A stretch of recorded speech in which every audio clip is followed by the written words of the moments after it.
The wolf had been lying across her doorstep for 6 hours, and Thessaly was running out of ways to pretend this was normal. It was enormous. Silver-gray fur darkening to charcoal along the ridge of its spine, with shoulders that came up past her waist and paws the size of dinner plates. This was not a forest wolf. Forest wolves did not radiate an authority so absolute that even the birds had stopped singing in the trees above her cottage. This was a shifter's wolf, an alpha's wolf. She knew exactly whose wolf it was. Every soul in the realm knew the silver wolf of Gravenhold. Every soul in the realm knew the stories about King Caius Ashwarden, the man who had ended the Blackridge Rebellion with 3,000 soldiers and a reputation so fearsome that enemy battalions surrendered at the sight of his banner. And every soul in the realm, she was fairly certain, would have had the good sense to barricade themselves inside and start praying. Thessaly had tried reasoning with it. She had offered dried venison, a bowl of water, and what she privately considered a very compelling argument about territorial boundaries and personal space. She had attempted to step over it, walk around it, and at one particularly desperate moment, gently nudge it aside with the handle of her broom. The wolf had opened one golden eye, regarded the broom with an expression of royal disdain, regarded her with the same expression, and closed its eye again. It was not leaving. And the worst part, the truly unbearable part, was that she recognized something behind those golden eyes, not the wolf, the man. The infuriating, stubborn, maddeningly articulate man she had been arguing with through ink and parchment for 15 years, the man she had called a bureaucratic tyrant in no fewer than 7 separate letters. The man whose handwriting she could identify from across a room, whose arguments she could dismantle in her sleep, and whose latest correspondence sat half-answered on her desk because the closing line had almost sounded like he was teasing her. Now his wolf was on her doorstep, and she was standing in her kitchen doorway, holding a broom, wearing yesterday's dress with lavender stains on the sleeve. And she had absolutely no idea what to do. It had started 15 years ago when Thessaly was 19 and furious. The crown had issued a decree restricting herbal medicine in the outer provinces, limiting its practice to guild-certified healers only. Thessaly, who had been apprenticing under old Mirren since she was 12, and who could identify over 300 medicinal plants by scent alone, was not guild-certified. She was not guild. Anything. She was the daughter of Joran Velmore, the disgraced lord of the Eastern Marches.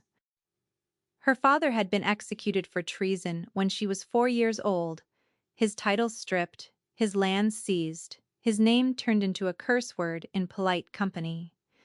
Guild doors did not open for daughters of traitors. Nothing opened for daughters of traitors.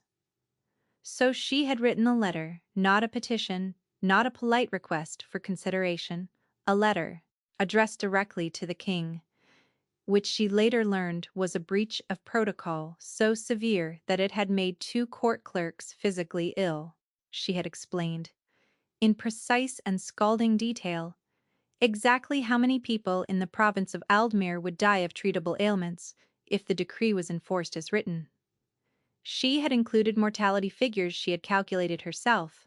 She had used the word unconscionable 3 times. She had not expected a response. Kings did not write back to angry herbalists from rural villages, but 6 weeks later a letter arrived bearing the royal seal. The handwriting was sharp and angular. The tone was clipped, controlled, and faintly irritated. King Caius had written back personally. He disagreed with her figures. He challenged her methodology. He suggested, with what she could only describe as aristocratic condescension, that she lacked sufficient understanding of the broader public health framework to comment on crown policy.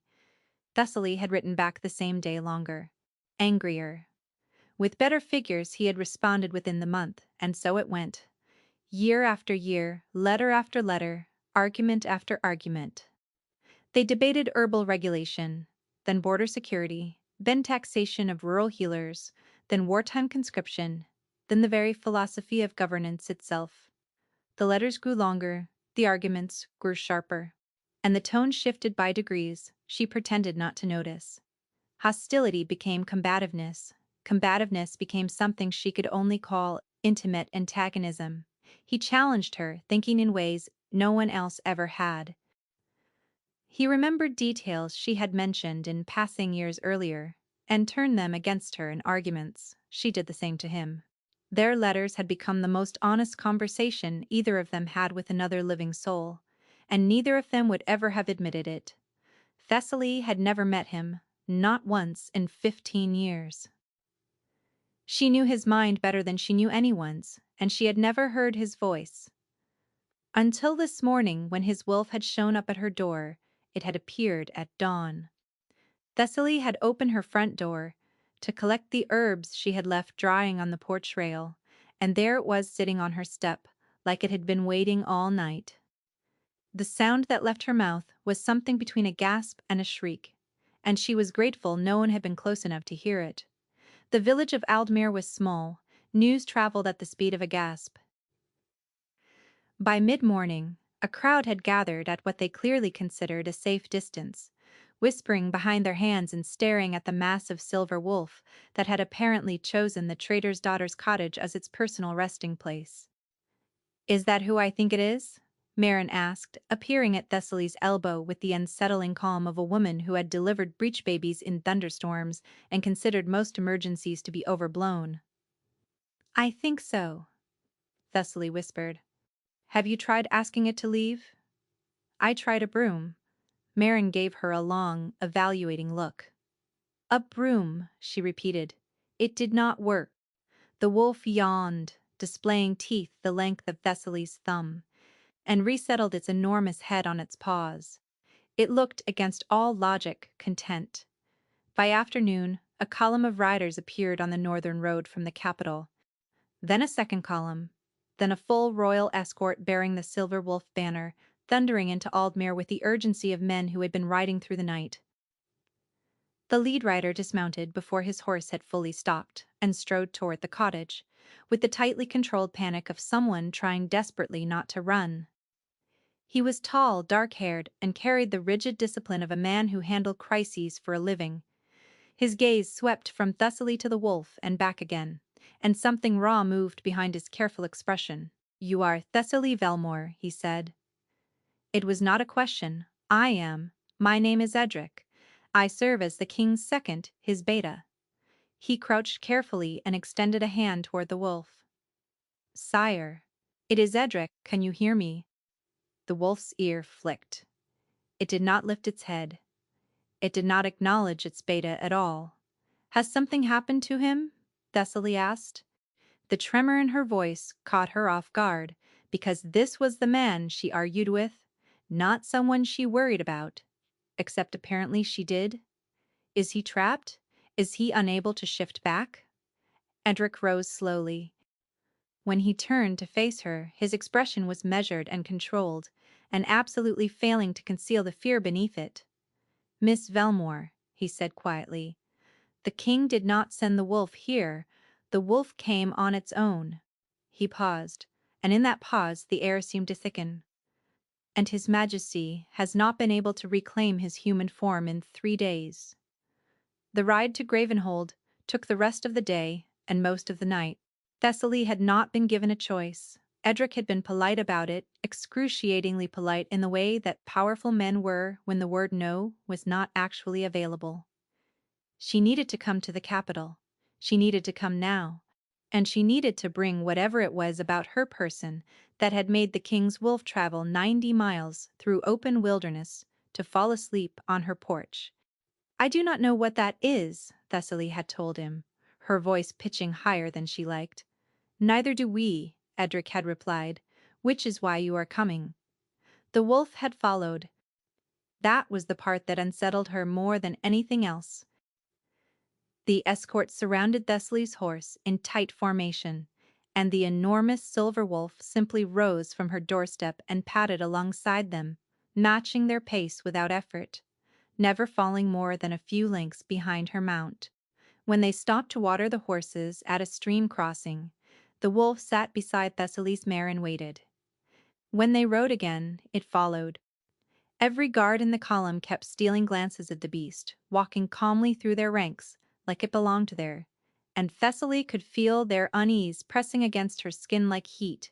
She could also feel Edric watching her, measuring her, trying to solve the problem he did not yet understand. Gravenhold was nothing like she had imagined. The castle rose from a granite ridge above the capital city, all dark stone and sharp angles, and it looked exactly like a fortress built by a man who expected to be attacked. The interior was warmer than the exterior suggested, but only barely. Torchlight caught on polished floors, banners hung from vaulted ceilings. Everything smelled of old stone and iron and something faintly herbal that Thessaly could not identify. They brought her to a large room in the east wing that had been cleared of furniture. Two healers waited inside, along with a gray-haired woman Thessaly recognized from reputation alone, Vera, the court physician, the woman who had been trying to help the king for months. 3 days, Vera said, without preamble, her tone clipped and exhausted. He shifted during a routine patrol, and the wolf has refused to yield since we have tried every reversal technique in the archives. Herbal sedation, oral command, pack authority compulsion. She glanced at Edric. The beta's direct order should have forced the shift. It did not even register. Thessaly swallowed hard. And you think I can help because his wolf came to me? I think, Vera said carefully, that the wolf traveled 90 miles through territory it has never crossed, passed through 3 separate pack boundaries without stopping, and chose your doorstep out of every doorstep in the kingdom. I would very much like to know why. The wolf padded through the open doors behind Thessaly and lay down at her feet. Every person in the room went still. It has not been that calm in 3 days, Edric said quietly. Not once. Thessaly looked down at the wolf. Its golden eyes were half closed, its breathing slow and steady, and it had positioned itself so that its massive flank was pressed against her leg. She could feel its warmth through the fabric of her skirt. She could feel the slow rhythm of its heartbeat. "Can I touch him?" she asked, not sure who she was asking. Carefully, Edric warned. Thessaly knelt. Her hands were shaking, but she lowered them slowly and placed her fingers against the thick fur of the wolf's neck. The wolf exhaled deeply, a sound so full of relief that it made her chest ache. It pressed its head against her palm. And then, so gradually that she almost missed the beginning of it, the wolf began to change. The shift was not violent. It was not the dramatic, bone-cracking transformation the stories described. It was slow, like watching fog burn away in the morning sun. Fur receded, bones reshaped, the massive frame contracted, and the silver wolf became a man. He was kneeling on the stone floor, breathing hard, his hands flat against the ground. Dark hair fell across his forehead. His shoulders heaved with each breath, and even kneeling, even clearly exhausted, the sheer physical presence of him was overwhelming. Thessaly could not move. Her hand was still extended where the wolf's neck had been hovering now, in the space between them. 15 years of letters. 15 years of imagining the man behind the sharp handwriting and the sharper arguments. And now he was here, close enough to touch, and she had forgotten how to breathe. He lifted his head. His eyes were gray, not golden, not anymore.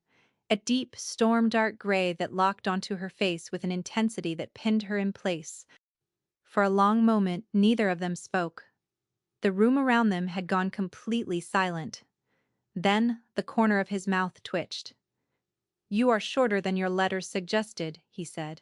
His voice was low and rough, raw from 3 days of silence, and the sound of it sent something sharp and electric down her spine. This was the man who had told her that her understanding of tax policy was charmingly provincial.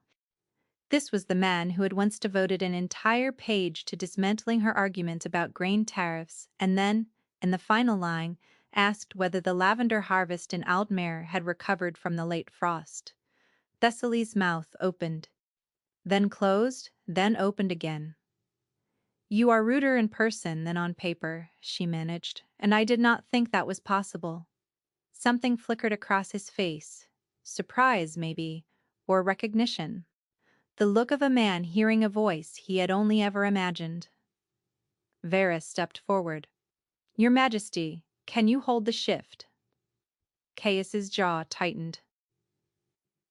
Thessaly saw the effort it cost him, the way his fingers curled against the stone, the way the tendons in his neck went taut. She watched something ripple beneath his skin, a shadow of silver, a tremor of something fighting to resurface. "Not for long," he said through his teeth. Edric moved immediately. "Everyone out, give him space." The room emptied around them. Healers, guards, even Vera, filing through the doors with practiced urgency. But when Thessaly rose to leave, the king's hand shot out and closed around her wrist. His grip was firm but not painful. His skin was burning hot. His gray eyes found hers. And what she saw in them was not a command. It was something much worse.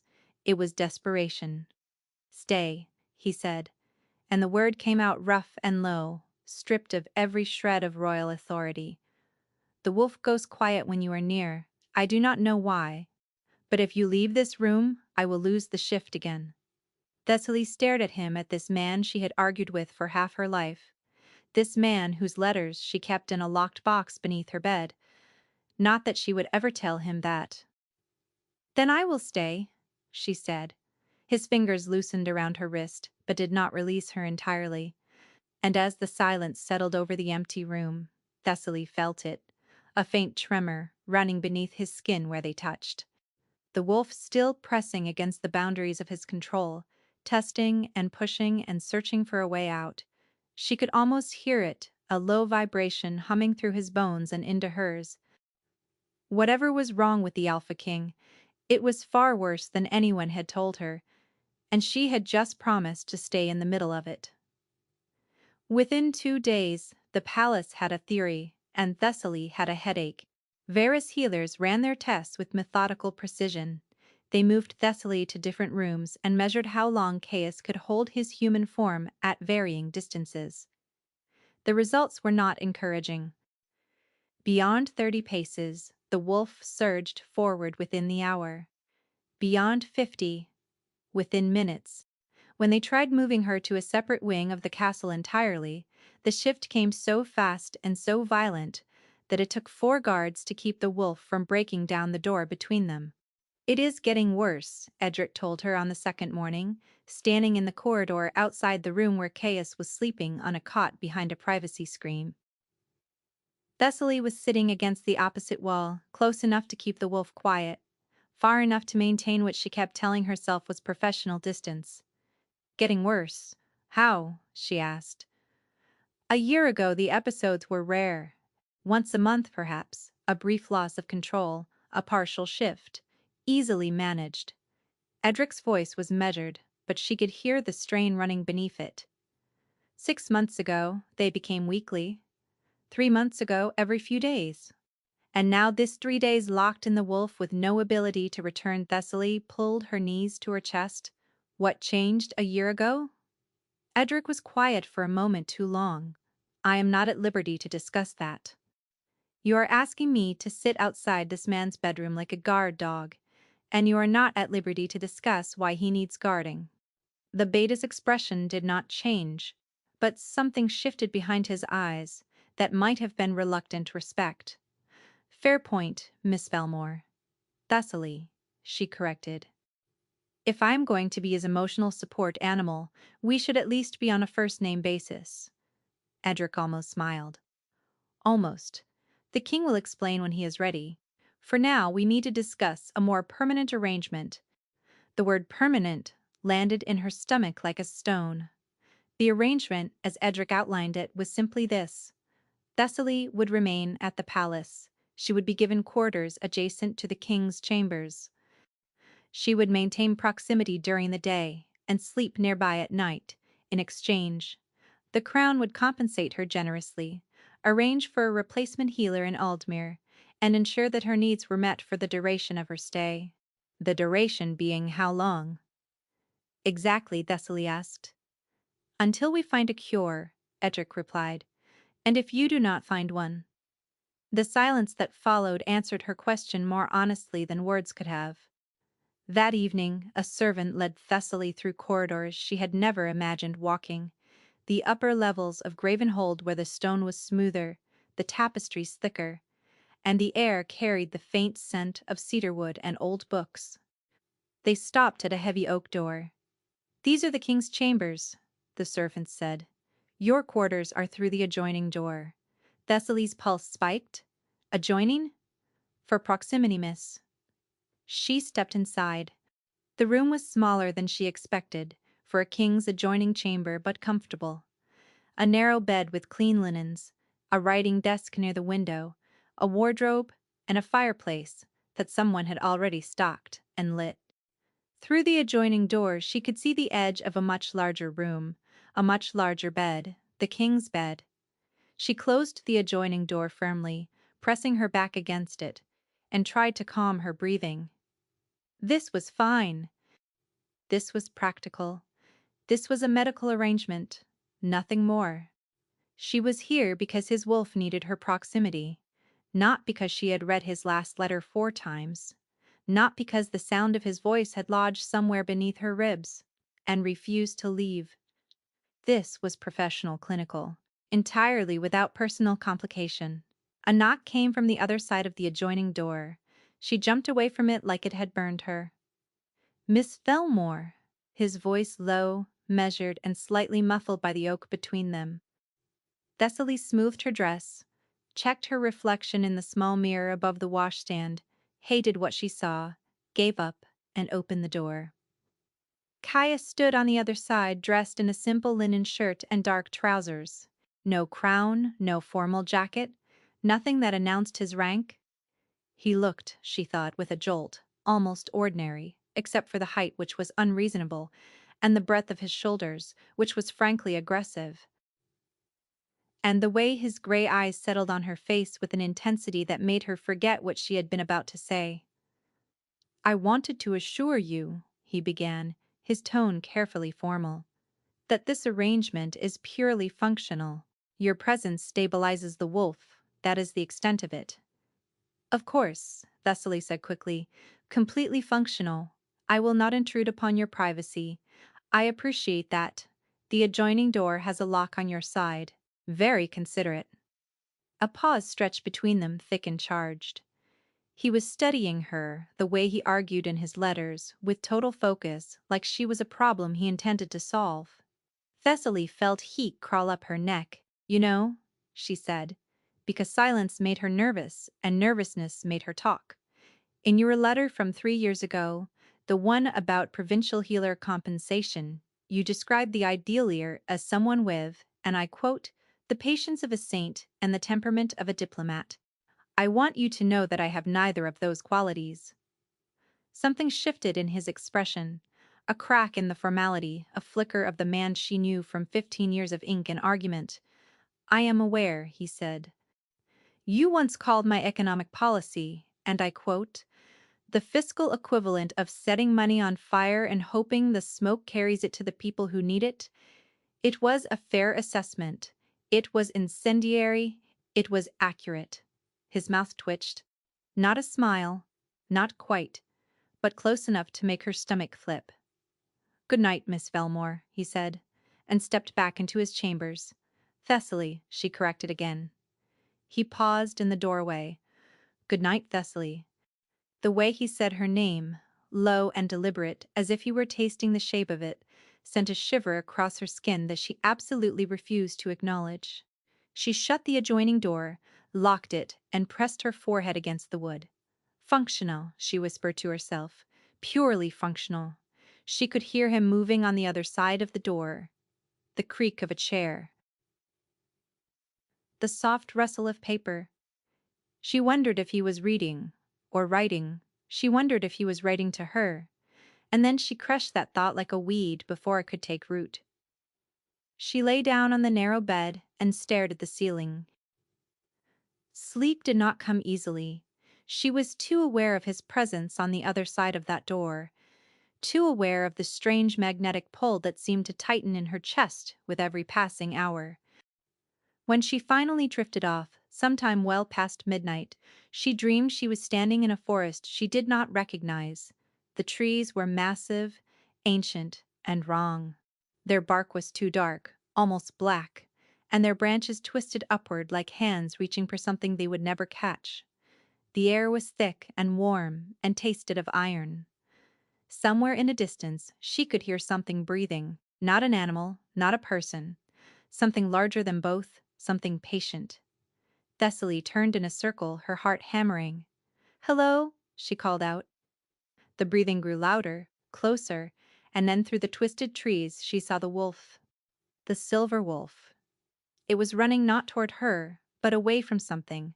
Something she could not see, something that moved through the dark spaces between the trees without making a sound. The wolf was running, and it was terrified. Thessaly woke gasping, her sheets tangled around her legs, sweat cooling on her skin. Dawnlight filtered through the curtains, pale and thin. Her hands were trembling. On the other side of the adjoining door, she could hear the king pacing back and forth, the steady rhythm of a man who had not slept at all. A rhythm formed reluctantly, the way a river carves its way through stone. Not because either of them wanted it, but because proximity left no alternative. In the mornings, Thessaly rose early and slipped out before Caius stirred. She had arranged, through a combination of stubbornness and Edric's quiet facilitation, to assist in the palace herb stores. It was the only thing that kept her sane. Sorting dried valerian and cataloging tincture stocks was not glamorous work, but it was hers, and it kept her hands busy while her mind churned over the absurdity of her situation during the days. She did not see him. Their lives ran on parallel tracks that never crossed. He sat in council. She worked in the lower levels among copper kettles and drying racks. He governed a kingdom. She argued with the head herbalist about the proper storage temperature for foxglove in the evenings. She returned to her narrow room beside his chambers, shut the adjoining door, and listened to the muffled sounds of his night. The scratch of his pen against paper, the creak of his chair when he shifted, the long restless silences when she knew the wolf was pressing close to the surface and he was fighting to hold it back. She should not have been able to hear so much through an oak door. But she could every breath, every pause, every rough exhale when the fight grew harder. It was as though something between them had thinned, some invisible barrier worn down by proximity, letting sensation bleed through where it should not. On the third day she found a note on her desk. It was written in that sharp, angular handwriting she knew better than her own, and it read simply, "Your assessment of the provincial grain surplus was flawed in your letter from 2 years ago. You failed to account for pest-related losses in the eastern stores, revised figures enclosed." Thessaly stared at it. Then she sat down and wrote a response. She corrected 3 of his revised figures, introduced a variable he had not considered, and left it on the small table outside his door. The next morning, a new note waited for her. Longer this time, more detailed. He had conceded one of her corrections, disputed the other 2, and added a postscript that read, "The lavender oil you left outside my door last night was unnecessary, but not unwelcome." And so the letters returned. Not through riders and royal post this time, but through an oak door and a shared table in a corridor that smelled of cedarwood. They argued about tax reform through notes left at breakfast. They debated military logistics through margins scribbled on reports she found tucked under her door. They were 20 feet apart and writing to each other, and the absurdity of it was not lost on her. But there was something different now. Something the distance of letters had never carried before. She could hear him respond. It happened on the 5th evening. She had written a particularly cutting reply to his position on trade tariffs, one that included a metaphor comparing his economic strategy to a man trying to fill a bathtub with a sieve. She was sitting at her desk when she heard it through the door, a low sound, brief and startled, as if it had escaped before he could catch it. The king had laughed at something she wrote. Thessaly pressed her hand over her mouth and felt something warm and dangerous bloom in her chest. "Do not," she whispered to herself. "Do not do this." The following evening, She found a note that was not an argument. It did not challenge a position or dispute a figure or request revised data. It simply read, "I have been rereading your letter from 9 years ago about the ethics of wartime field hospitals. Your argument was better than I admitted at the time. I should have told you sooner." Thessaly held the note for a very long time, running her thumb along the edge of the paper, and felt something shift inside her that she could not put back. 2 weeks passed. Caius slept better with her nearby, but the nights were still difficult. Edric reported that the wolf surged less frequently during the day, but the episodes had not stopped. Twice, Thessaly heard the shift begin on the other side of the door, the low growl that vibrated through the walls, the crash of furniture being knocked aside by a body too large for its surroundings, and then silence as the wolf took hold, followed by the sound of claws on stone as the great beast paced his chambers until dawn. In the mornings after those nights, his notes were shorter, his handwriting rougher. He did not mention the episodes, and she did not ask. But she started leaving stronger herbal blends by his door. Chamomile and valerian root in combinations he had been perfecting since she was 14. He never acknowledged them. But the bottles were always empty by morning. Vera summoned her on the 14th day. The court physician's office was cluttered with charts and specimens, and the woman herself looked like she had not slept properly in weeks. "The proximity helps," Vera said, gesturing to a series of charts that tracked the frequency and duration of the wolf's episodes. "The data is clear, but the adjoining room is not sufficient for the overnight hours. The episodes are still occurring, and they are still dangerous." Thessaly felt her stomach tighten. She already knew where this was going. "The door between your rooms dampens whatever calming effect your presence provides," Vera continued, her tone clinical and detached in a way that made the next sentence land even harder. "For the treatment to be effective overnight, you need to be in the same room." A cot was placed in the king's chambers by the following evening. It sat against the far wall, narrow and neatly made, looking very small and very temporary in a room that was neither. Thessaly stood in the doorway and stared at it. "This is fine," she told herself quietly. "You are a healer. This is a medical arrangement. You have slept in worse places." She had, in fact, slept in worse places. She had slept on the floor of Marin's cottage during a fever outbreak when every bed was occupied. She had slept sitting upright in a chair while monitoring a difficult birth. She had once fallen asleep standing up in the herb stores after a 30-hour shift. None of that had prepared her for sleeping in the same room as a man whose voice made her skin hum. Caius was seated at his desk when she entered, his back to her, reviewing correspondence by candlelight. He did not turn around. "The cot should be adequate," he said. "If you need additional blankets, there are some in the chest beneath the window." "Thank you.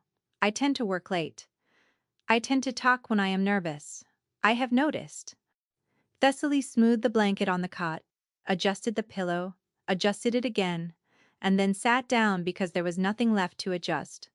The silence that followed was so dense she could feel it pressing against her eardrums.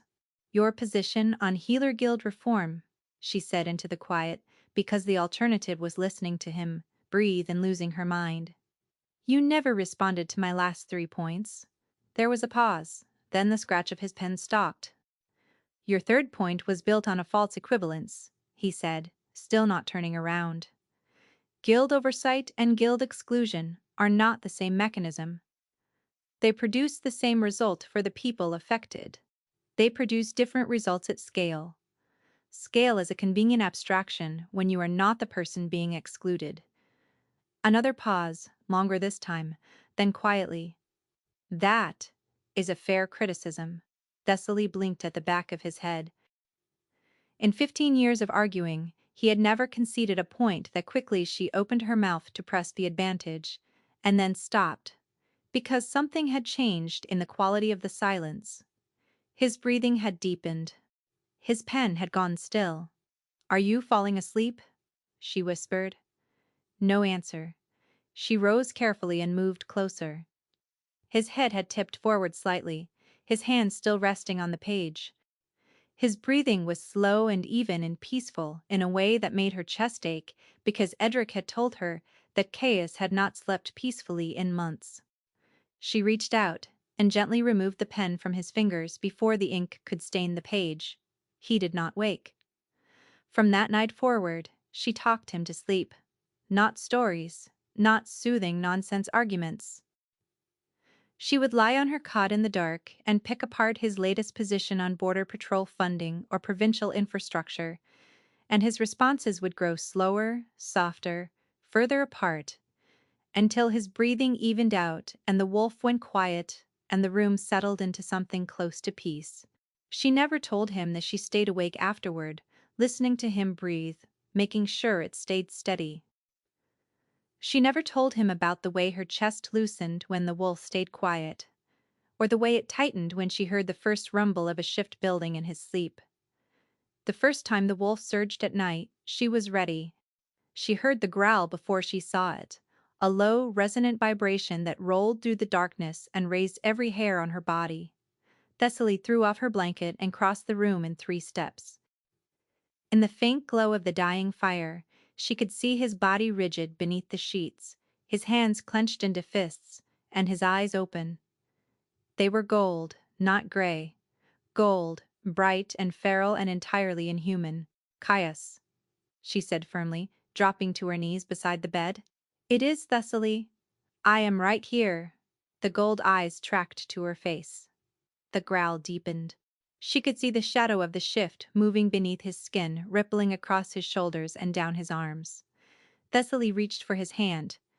The moment her fingers closed around his, the growl faltered. His body shuddered. The gold in his eyes flickered, dimmed, and then bled slowly back to gray. He stared at her, breathing hard, his hand gripping hers so tightly it hurt. "There you are," she whispered. He did not let go of her hand.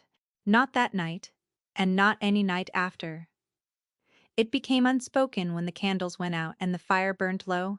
His hand would reach across the space between the bed and the cot, and her hand would find his in the dark. They held on through the night, fingers intertwined across the gap, and in the morning they separated without a word. She returned to the herb stores, he returned to his throne. Neither of them mentioned it, but the cot was too far.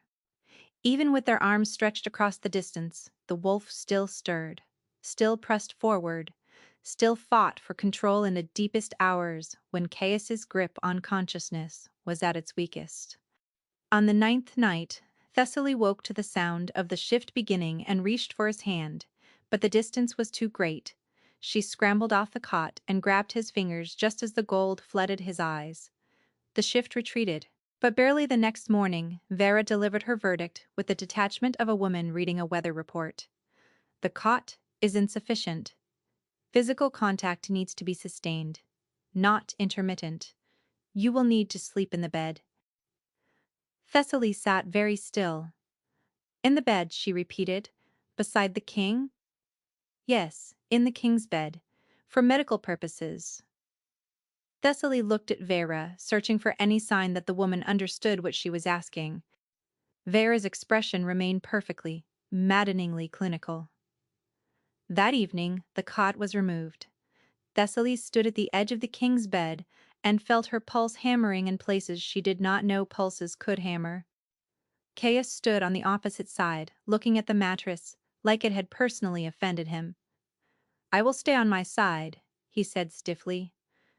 "Likewise," Thessaly replied, her voice coming out approximately 2 octaves higher than normal. They lay down. The mattress was enormous, and yet somehow there was not enough room. She could feel the warmth of him radiating across the sheets. She could smell his scent, cedar and iron and something deeper, wilder, that made her wolf stir beneath her skin in a way it never had before. "You are very rigid," he observed. "I am trying to take up as little space as possible. You are 5 feet tall. You already take up very little space. 5 feet and 3 inches, and I will not be diminished." A sound escaped him, low and involuntary. She realized, with a start, that he was trying not to laugh. In the darkness, his hand found hers. His fingers threaded through hers, warm and calloused and steady, and the contact settled through her body like a wave of heat. The wolf beneath his skin, which she could almost sense now like a second heartbeat pulsing alongside his own, went completely still. He fell asleep holding her hand. And for the first time since she had arrived at Gravenhold, the wolf did not stir once.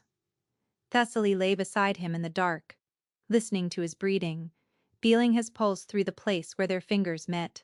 But it was not peace she felt. Beneath the warmth and the steadiness, she could sense something else, something deeper, coiled tight in the center of him, patient and cold and waiting. The wolf was not simply calm, it was being held at bay, and whatever held it was weakening. She pressed her free hand against her sternum, where something warm and aching and terrifying had taken root, and she wondered how much longer the walls inside him could hold. She woke with his arm around her. At some point during the night, the distance between them had vanished. His chest was pressed against her back, his arm draped over her waist, and his face was buried in her hair. Every breath he took moved through her like a current. Thessaly's first coherent thought was that he was astonishingly warm. Her second thought was that she needed to move before he woke up, and the mortification killed them both. She shifted carefully, trying to slide free without disturbing him. His arm tightened. A low sound vibrated through his chest. Not a growl, something softer, almost a hum. And he pulled her closer. Thessaly stopped breathing. She could feel everything.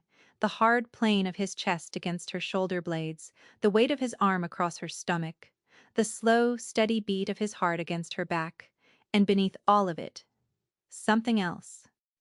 A warmth that was not physical, not temperature, but something deeper.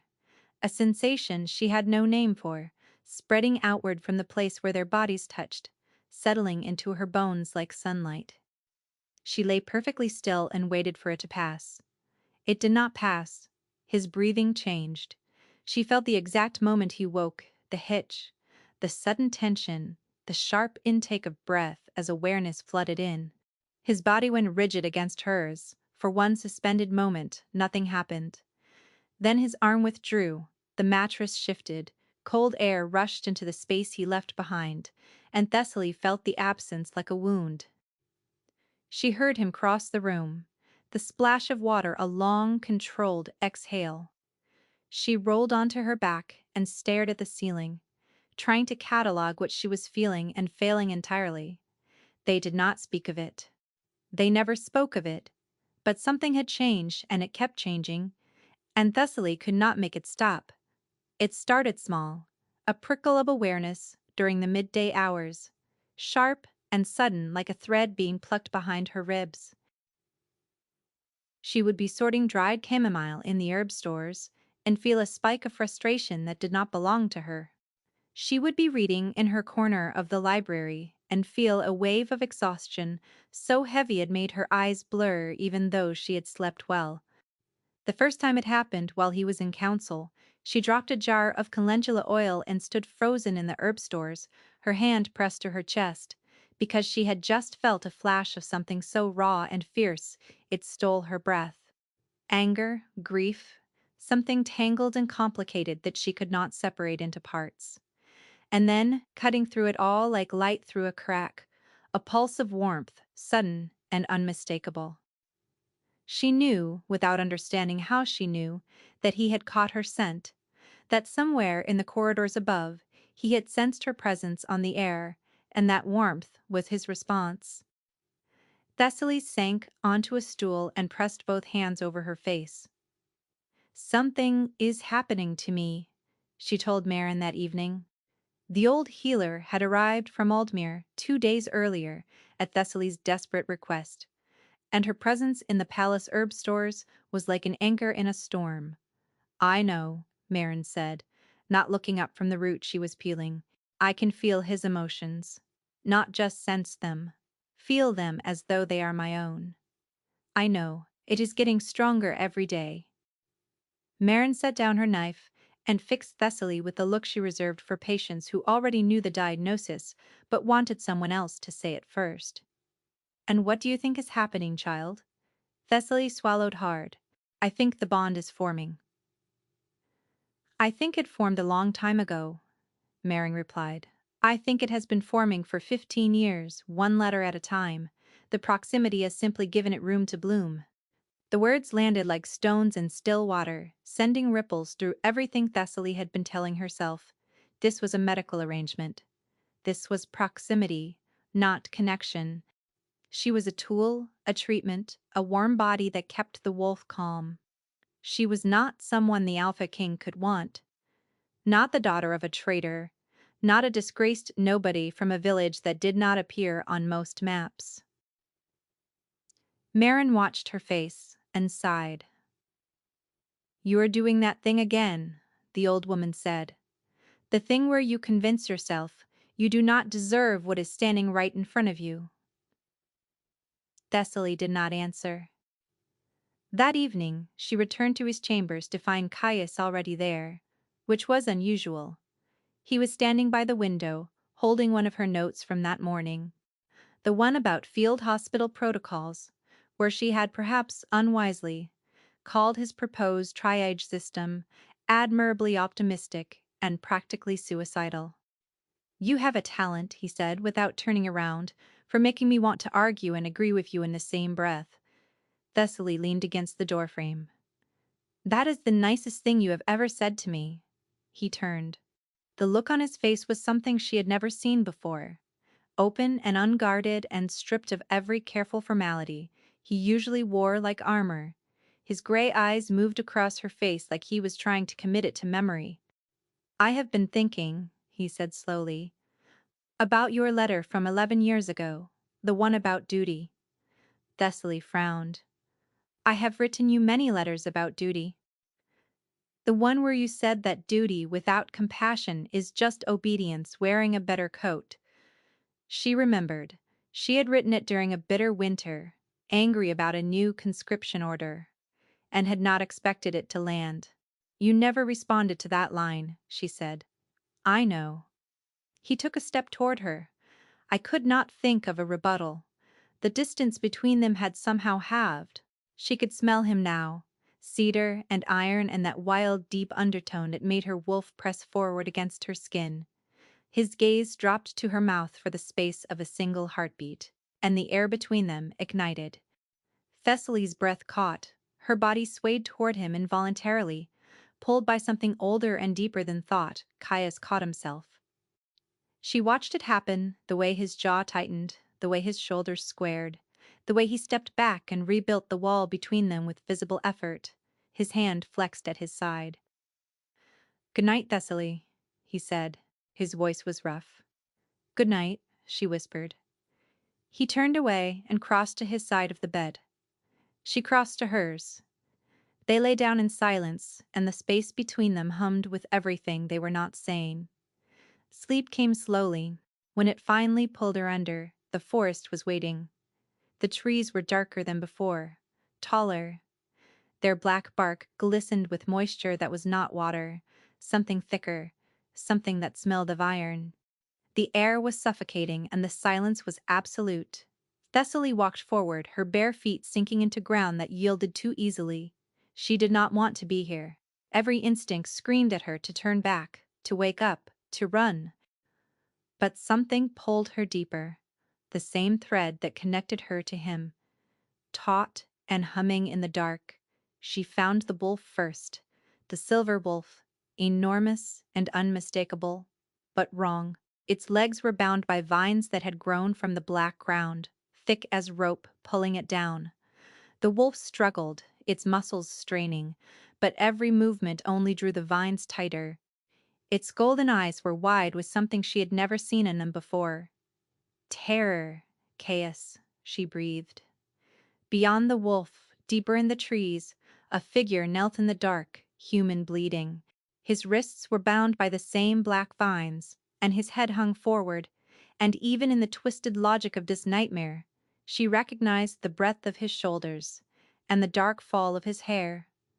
A voice drifted through the trees, a woman's voice, low and musical and dripping with malice. You cannot hold both the man and the beast. One must consume the other. You chose blood, so blood chose you. The vines tightened, the wolf howled, and the man kneeling in the dark lifted his head, and his eyes were neither gray nor gold, but something in between, fractured and flickering, like a candle in a gale. Thessaly screamed his name and woke. She was sitting upright in the dark, gasping, her nightgown soaked with sweat. Beside her, Caius was awake, sitting up. His hand was gripping the edge of the mattress so hard the wood groaned. He was looking at her with an expression that stopped her heart, not surprise, not confusion, recognition as though he had seen everything she had seen. "What happened to you during the war?" Thessaly asked, her voice shaking. The blood drained from his face. Caius did not answer her question. He sat on the edge of the bed, his back to her, and the silence that filled the space between them was so heavy it felt like a physical thing pressing down on her chest. "You saw the forest," he said finally. It was not a question. "I saw you," Thessaly replied, "bound bleeding, and the wolf in chains." There was a voice, a woman saying, "You chose blood, and so blood chose you." His hands clenched against his knees. She could see the tendon standing out in his forearms, the rigid lock of his jaw. "What is happening to you, Caius?" He stood abruptly. The movement was sharp, almost violent, and Thessaly flinched before she could stop herself. He noticed something fractured behind his eyes. "You need to leave," he said. The words landed like a slap. "What? The forest is mine." "The curse is mine. You were never supposed to see it." His voice was low and controlled, but beneath the surface she could sense the storm, a churning mass of fear and guilt, and something she could only describe as self-loathing. "Your being near me is pulling you into something you cannot survive. You do not know that." "I know exactly that." He turned to face her, and the look in his eyes stopped her cold. "The curse is designed to destroy me, Thessaly. It is patient and thorough, and it has been working for over a year. If you are bound to me, when it finishes its work, it will destroy you too." She reached for him. "Then let me help you fight it." "No." He stepped back from her outstretched hand as if her touch would burn him. "Edric will arrange quarters for you elsewhere in the castle. You will return to Aldmere within the week. Caius, please. This is not a discussion." His voice cracked on the last word, and she heard the wolf in it, a ragged growl bleeding through the syllables. "Go now." Thessaly stared at him across the bed, where she had held his hand through the dark, where she had argued him to sleep, where she had woken in his arms and felt, for the first time in her life, like she belonged somewhere. "You are making a mistake," she said quietly. "I have made many," he replied. "This will not be one of them." She left. She walked out of his chambers and down the corridor, and the door closed behind her with a sound that echoed through the stone like a heartbeat stopping. The days that followed were the worst of her life. She felt him constantly. Through the bond that neither of them had asked for and neither could sever, she felt every moment of his unraveling.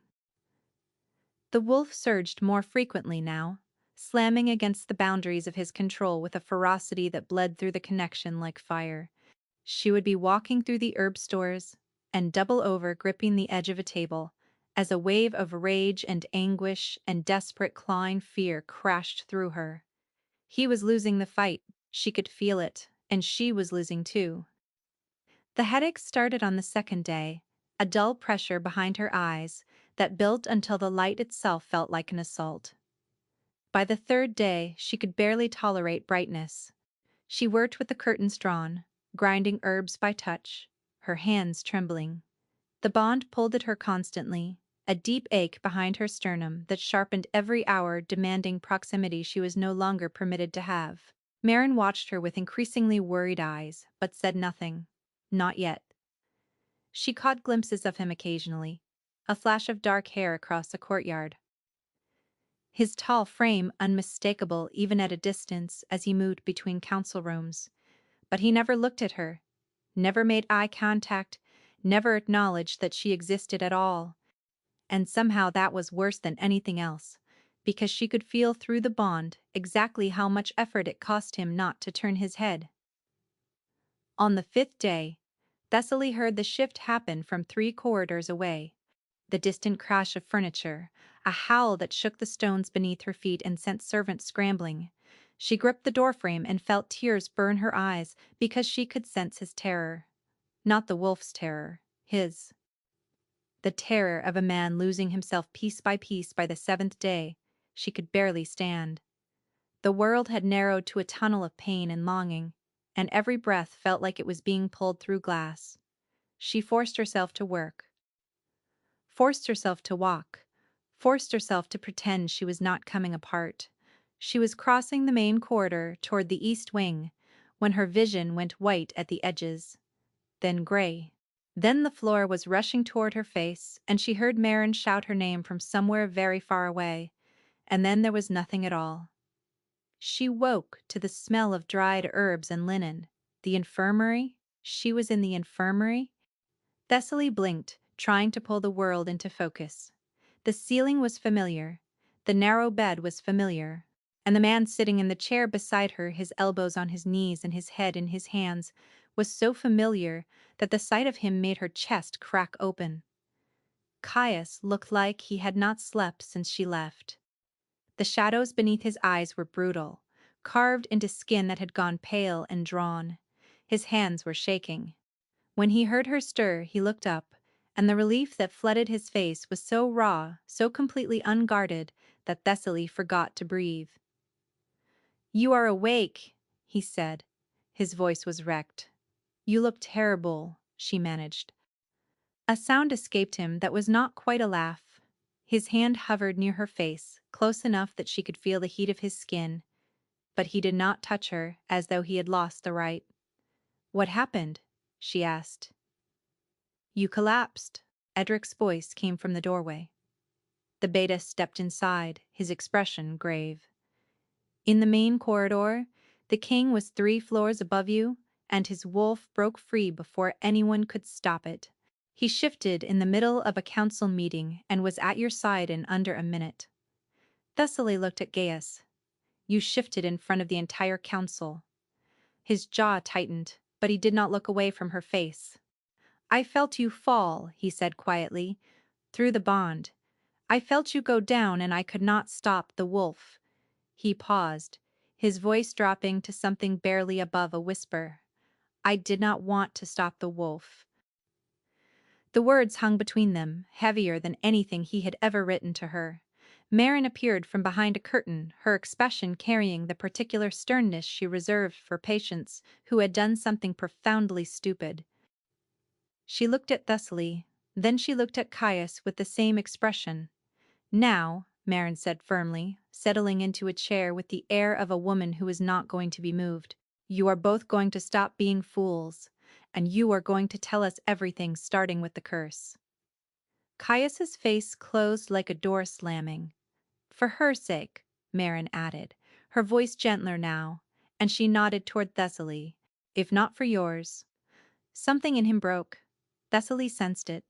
A wall crumbling, and the grief that poured through the gap was so vast, it made her vision blur with tears that were not entirely her own. He told them. The Black Ridge Rebellion had been a border war that should have ended in months and lasted nearly 2 years. A rogue alpha named Dravos had united 3 outland packs against the crown, claiming the borderland territories had been abandoned and exploited. Caius had tried to negotiate. Dravos had responded by raiding villages and burning granaries. "I exhausted every option before I marched," Caius said, his voice flat and carefully controlled. "Every single one. The war was brutal, the terrain was unforgiving, and by the final month, both sides were desperate. There was a village called Thornwall," he continued. "It sat in a valley between our position and the rebel stronghold. My scouts reported it had been evacuated 3 days prior." He stopped. His hands had gone, white-knuckled against his thighs. "I ordered the valley burned to cut the supply line." Thessaly felt the dread rising before he spoke the next words. The village had not been fully evacuated. His voice barely held. There were still families inside, elderly, who could not travel. Children, the silence in the infirmary was absolute. "A girl," he said, and the word came out broken. Her name was Signy, 15 years old. She had stayed behind to help the elderly evacuate. When my soldiers found her afterward, she was carrying an old woman on her back. He paused, and when he continued, his voice had gone hollow. They were both gone. Thessaly reached for his hand. He let her take it, and his fingers closed around hers with a grip that trembled. When I killed Dravos in the final battle, his mate was there, a woman named Elizabeth, a hedge witch. His throat worked. She cursed me as he died. She said the beast and the man would devour each other, that I would lose myself piece by piece, until nothing remained. "And the curse feeds on your guilt," Marin said quietly. It was not a question. Caius did not answer. He did not need to. "That is why the wolf is winning," Marin continued, her voice thoughtful now. "The curse uses your own belief against you. You believe you are a monster, so the curse obliges. It turns you into one. Because I am one," Caius said. "No," Thessaly said fiercely, gripping his hand harder. "You are not." He pulled his hand from hers gently. The loss of contact was a physical ache. "Vera believes the curse will complete itself within months. When it does, the man will be gone, and only the wolf will remain." He stood, putting distance between them. "I will not drag you into that ending. The bond between us makes you vulnerable. The further you are from me, when it happens, the better your chances of surviving it. Caius, please listen to me. I have made my decision." He turned away, and his shoulders were a wall she could not scale. "Thank you for everything you have done. I am sorry for what it has cost you." He walked out of the infirmary, without looking back, and Thessaly watched him go, with tears streaming down her face. Marin waited until the sound of his footsteps had faded before she turned to Thessaly, with an expression that combined tenderness and exasperation in roughly equal measure. "You know what is happening," Marin said. "He is dying. You are both dying." Marin pulled her chair closer and took Thessaly's hands in hers. "The bond between you is real, child. It is incomplete, but it is there woven through with 15 years of words and weeks of touch, and an incomplete bond under this kind of strain will tear you both apart." Thessaly wiped her eyes with the back of her hand. "He will not let me help, I know." Marin paused, and when she spoke again, her voice was gentler than Thessaly had ever heard it. "There is another option for you." Thessaly looked at her. "The bond is not yet sealed. It can still be severed. If you leave now, return to Aldmere. Put enough distance between you, the connection will fade. It will hurt. It will hurt terribly." Marin's fingers tightened around hers. "But you will survive?" The words settled over Thessaly like cold water. "You could go home," Marin continued. "Resume your practice. Live your life. Let him fight his war alone, the way he insists on doing." Thessaly stared at the far wall of the infirmary, where dried bundles of rosemary hung from iron hooks. She thought about her cottage in Aldmere, her garden, the morning light through the kitchen window. Her quiet, careful, invisible life. The life she had built around the philosophy that if she took up little enough space, the world might forget to punish her for existing. "Ever since I was a girl," Thessaly said slowly, "I have been making myself smaller, quieter, less visible. Because my father was a traitor, and traitors' daughters do not get to want things." She looked at Marin. "I wrote letters to the king for 15 years, and that was the bravest thing I had ever done. Because, for once, I let myself take up space. I let myself have a voice, and he heard me. He was the first person in my life who heard me and thought I was worth responding to." Her jaw set. "I will not walk away from him now." Marin studied her for a long moment. Then she nodded slowly. and something that might have been pride moved across her weathered face. Then you had better figure out how to reach a man who has barricaded himself behind his own guilt. Thessaly found Edric in his office 20 minutes later, still trembling from the effort of walking there on unsteady legs. "I need to get back into his chambers," she said without preamble. Edric leaned back in his chair and regarded her with an expression that was difficult to read. "He has given explicit orders that you are not to be admitted. I know. He has posted guards, I know. The guards are large, I do not care." Edric studied her for a long moment. His expression was unreadable, but something moved behind his eyes. "Miss Thelmore, are you aware that you and the king share a mating bond?" Thessaly's pulse jumped. Hearing it spoken aloud by someone other than Marin made it feel irreversibly real, like a diagnosis she could no longer pretend was speculative. "Yes," she whispered. "Good." Edric stood and crossed to a cabinet on the far wall. He retrieved a small iron key and held it out to her. "His private staircase, the one the guards do not cover. It leads directly to the east terrace, and from there to his chambers, through the balcony door." Thessaly took the key. Her hand was shaking. "He will be angry," Edric said. "He is always angry. He will try to send you away again." "He can try." Edric looked at her, and for the first time since she had known him, the beta smiled. It was small, tired, and entirely genuine. "Good luck," he said. The private staircase was narrow and dark, spiraling upward through the interior of the east tower. Thessaly climbed with one hand against the stone wall, and the other pressed to her chest, where the bond hummed and ached and pulled her forward. The balcony door was unlocked. She stepped through it into the king's chambers. The room was dark, the fire had burned to embers. She could sense him before she saw him, the bond flaring with sudden, almost painful intensity. She moved to the center of the room and waited. The door from the corridor opened. Caius stepped inside, haloed by torchlight from the hall, and froze. The light caught his face, and she watched the emotions cascade through his expression like water over stone. Shock, relief, anguish. And beneath all of it, blazing so fiercely she could feel it scorching through the bond, hope, desperate, terrified, involuntary hope. "Thessaly," he said. Her name sounded like a prayer and a wound. "I am not leaving," she said, "and you cannot make me." He stared at her across the dark room, and she watched him fight. Watched the war behind his eyes, the desperate effort to rebuild the walls she had just walked through. "You should not be here," he said. "And yet here I am. I ordered the guards to keep you away. Your beta gave me a key." Something flickered across his face. Betrayal, maybe, or perhaps relief, disguised as betrayal.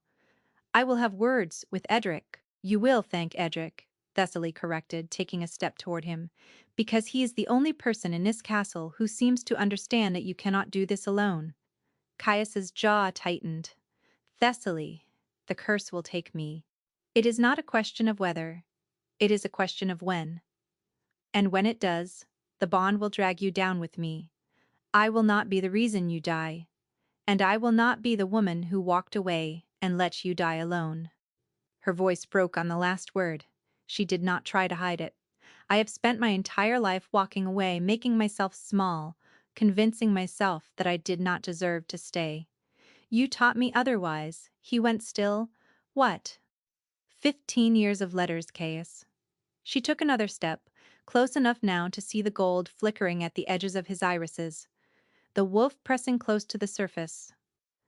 15 years of you treating my words like they mattered. 15 years of you arguing with me as an equal, never once dismissing me, never once making me feel like a traitor's daughter or a provincial nobody. You made me brave. Do you understand that? Every letter you sent was proof that my voice was worth hearing." His breath caught. She could sense the way her words landed, the way they broke through something he had been holding together with nothing but willpower and stubbornness. "You do not know what I have done," he whispered. "I know exactly what you have done. You told me this morning, and I am still here." The distance between them had shrunk to nothing. She was standing directly in front of him, close enough to feel the heat of his body, close enough to see the tears he was refusing to let fall. "Every night since I sent you away," he said, his voice raw, "I have reached for you. In my sleep, I reach for you and you are not there. And the wolf howls, and I cannot think, cannot breathe, cannot hold on." She reached up and placed her hand against his cheek. His eyes closed. A shudder ran through his entire body, from his shoulders to his hands, and she felt the wolf go still beneath his skin, completely, utterly still. For the first time since she had known him, the beast and the man were quiet at the same time. "Stay," he breathed. "I know I have no right to ask. I know what it could cost you, but please, Thessaly, stay." "I already told you," she whispered. "I am not leaving." He kissed her, or she kissed him. It did not matter who moved first, because the distance between them collapsed, like it had never existed, and his mouth was on hers, and his hands were cradling her face, and the bond between them flared so bright she could feel it in her teeth. 15 years of words, 15 years of arguments and concessions and carefully worded sentences that danced around everything they actually meant. All of it dissolved in the space between one breath and the next. His hand slid into her hair, her fingers gripped the front of his shirt. He kissed her like she was oxygen, and he had been drowning, and she kissed him back with equal desperation, pouring 15 years of loneliness and longing into the press of her mouth against his. "I should tell you," she gasped between kisses, "that I kept every letter you ever sent me." "I know," he murmured against her lips. "I kept yours, too. Every single one." Something inside her chest shattered and rebuilt itself in a new configuration. He lifted her.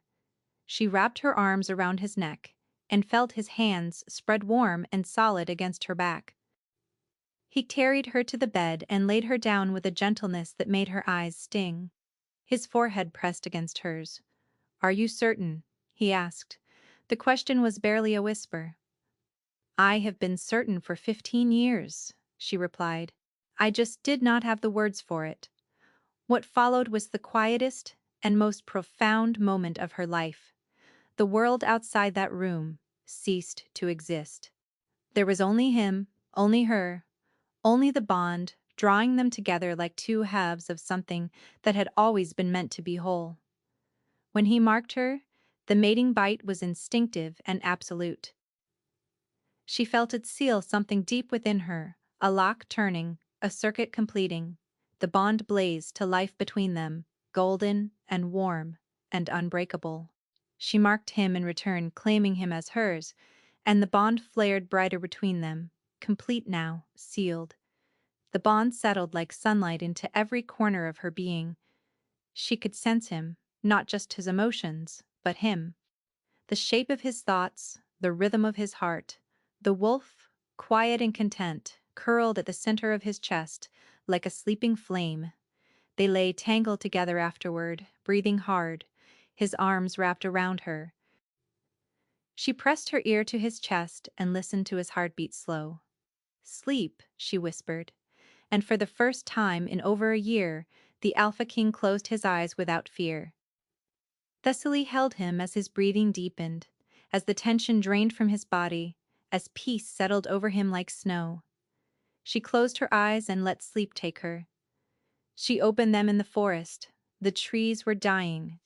Thessaly could see it in the way the black bark had begun to split and curl, exposing something raw and red beneath. The branches overhead shuddered without wind, and the air was thicker than before, heavy with the smell of iron and burnt earth. The ground beneath her feet pulsed like a heartbeat. This place was alive, and it was angry. She walked forward, following the thread of the bond, feeling it pull taut in her chest. The trees thinned ahead, opening into a clearing she recognized from the last time she had been dragged into this nightmare. What she found there stopped her heart. The silver wolf lay in the center of the clearing, Black vines had grown up from the ground and wound around its legs, its chest, its throat. The vines pulsed with the same dark rhythm as the earth, tightening with each beat, and the wolf was struggling. Its golden eyes were wild with pain, its massive body heaving against the bonds. But every movement drew the vines tighter. 10 feet away, Caius knelt on the ground in his human form.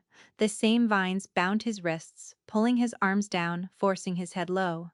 Blood ran from where the vines bit into his skin. His eyes were open but unfocused, staring at the wolf with an expression of total defeat. The wolf and the man bound separately, being pulled apart, you cannot hold both, came the voice.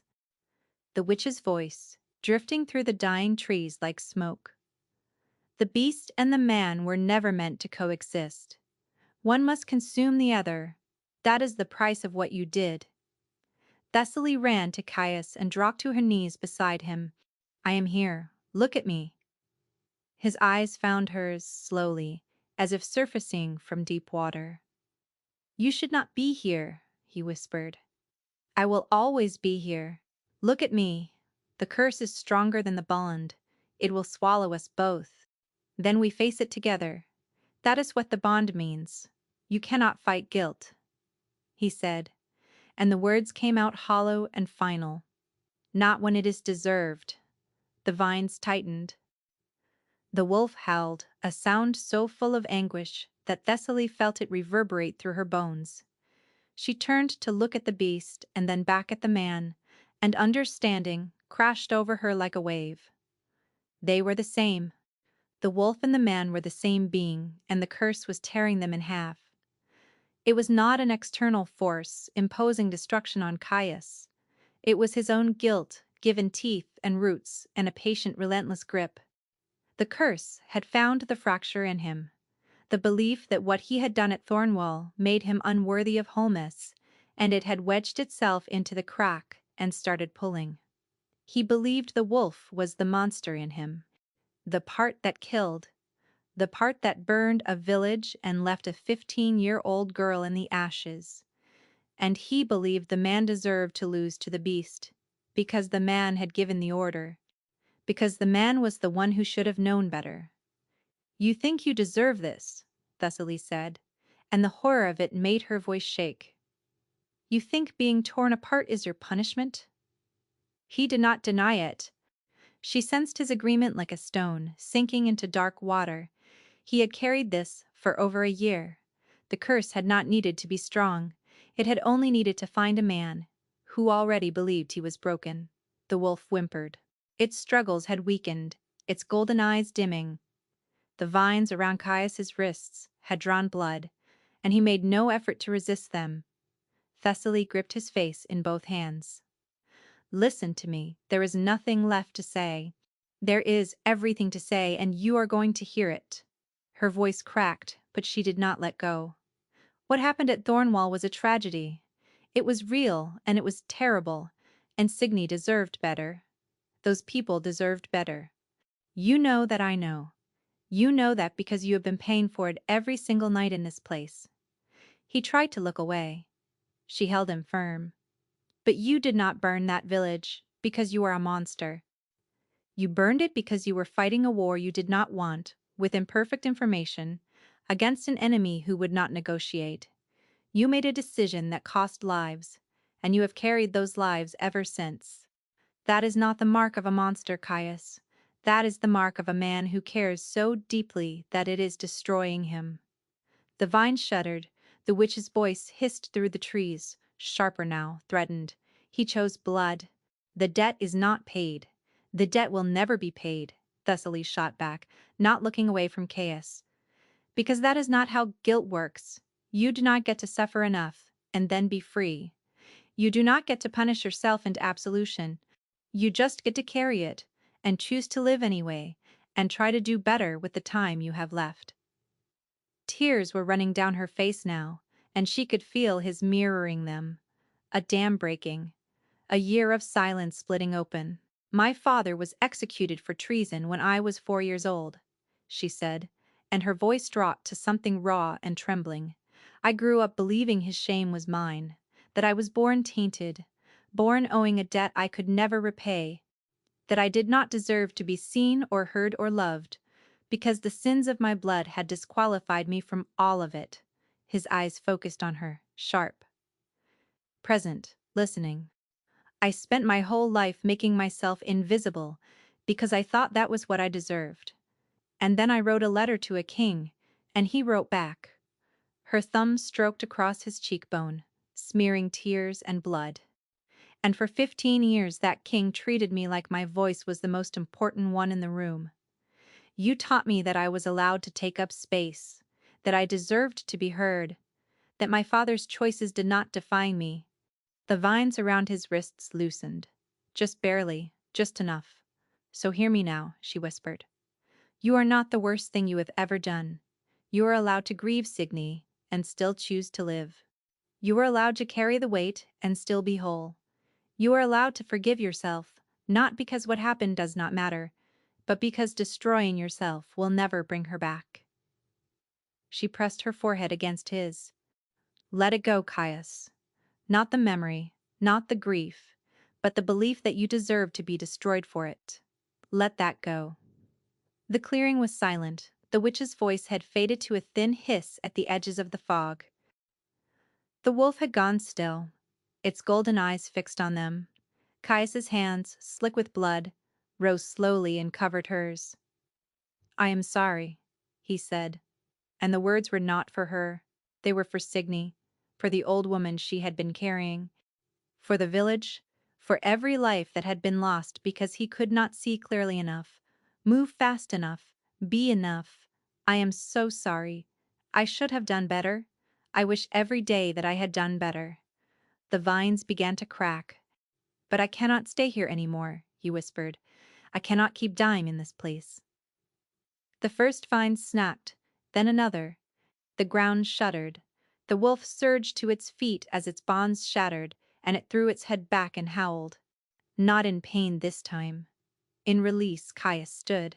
Thessaly stood with him, their hands locked together. The wolf crossed the clearing in 3 strides and pressed its massive head against Caius's chest. He placed his free hand on its skull, and Thessaly watched, tears streaming, as the wolf dissolved into silver light that sank into his skin like rain into parched earth. The man and the beast becoming one again, the trees crumbled, the ground cracked and fell apart like ash.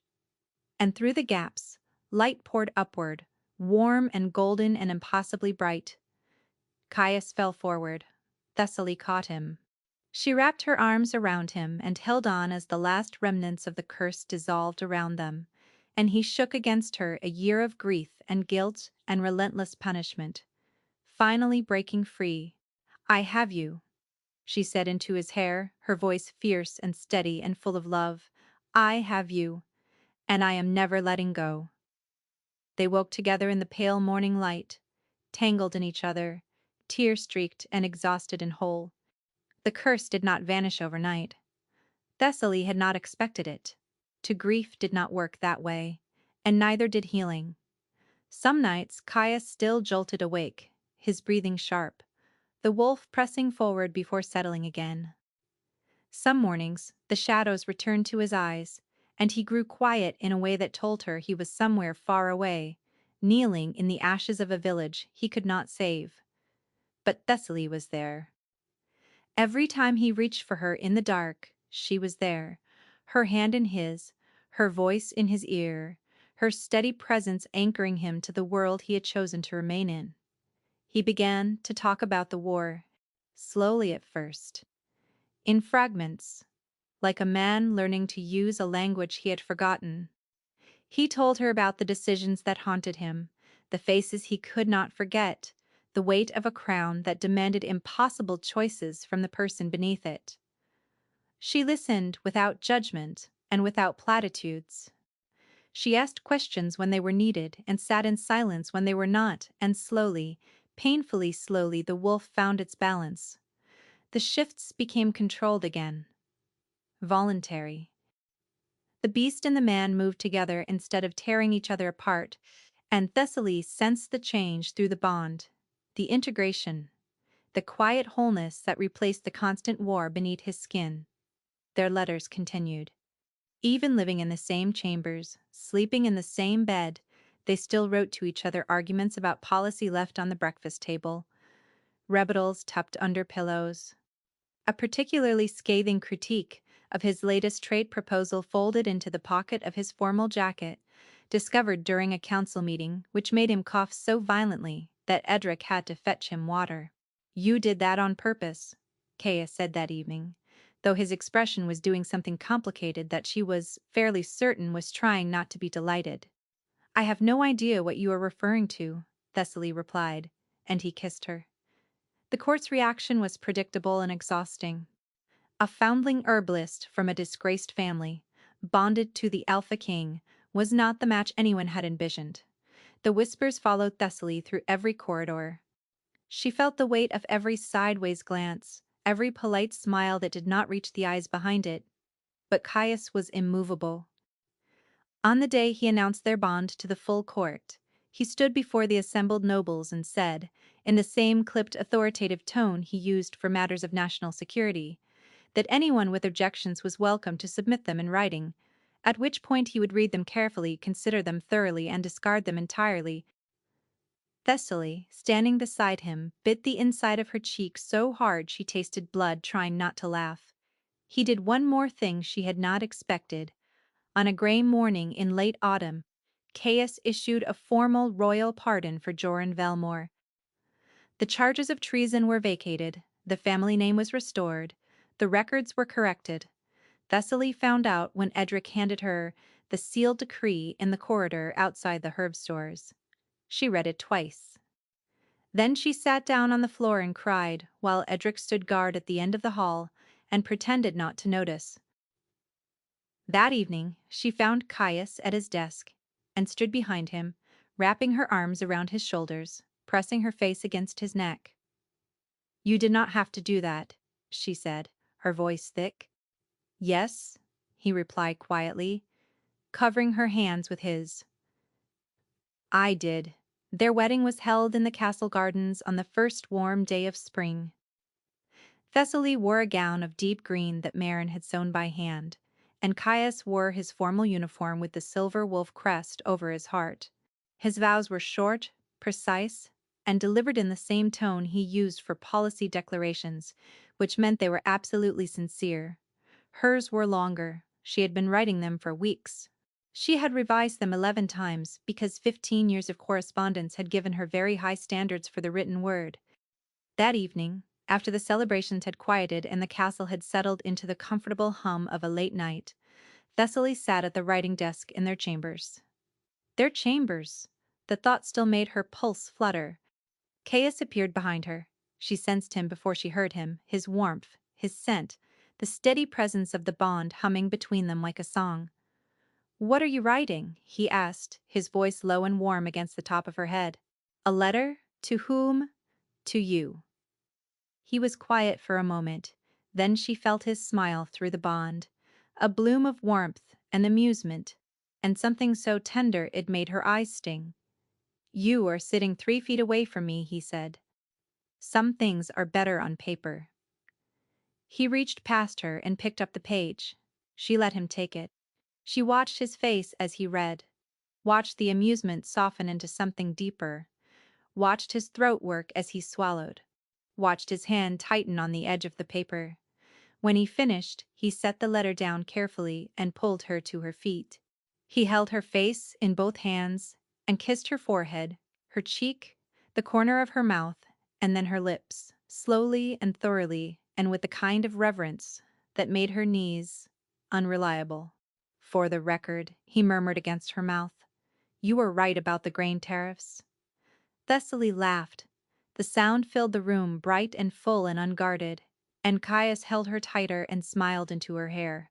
Later, in the quiet dark, she lay against his chest and listened to his breathing. It was deep and steady and calm. The wolf was still. The bond hummed between them, golden and warm. On the table beside his pillow sat a wooden box she had seen but never opened. He had shown it to her that morning, on the first day of their marriage.